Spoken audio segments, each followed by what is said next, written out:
Welcome to JH. Today, we are exploring the ideal calibration for your Acer Nitro XV272U monitor.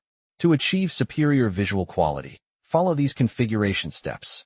Start by setting the gamma to 2.2. This ensures a well-proportioned image where midtones remain precise, preventing crushed blacks or overblown highlights for a more natural and pleasant viewing experience.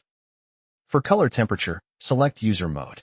Adjust the color gain values as follows. Set green to 47, blue to 51, and red to 52 to produce lifelike, vivid tones.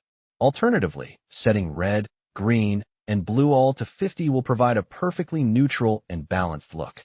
Your brightness and contrast levels should match your room's ambient lighting. For a target of 200 nits, set brightness to 67. If you prefer 120 nits, use 51, and for 180 nits, choose 33.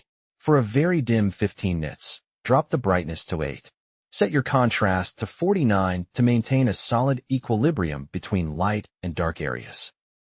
In the advanced menu, disable super sharpness to avoid artificial edge processing that can warp the image. When viewing HDR media, toggle on HDR 400 mode to maximize contrast and peak brightness. To improve gaming performance, turn on Adaptive Sync. This eliminates screen tearing for a much smoother feel. With this active, the overdrive setting will automatically manage ghosting. Finally, to minimize motion blur, choose between normal and extreme. Normal offers blur reduction with little impact on brightness, while extreme maximizes clarity at the cost of some brightness and potential artifacts.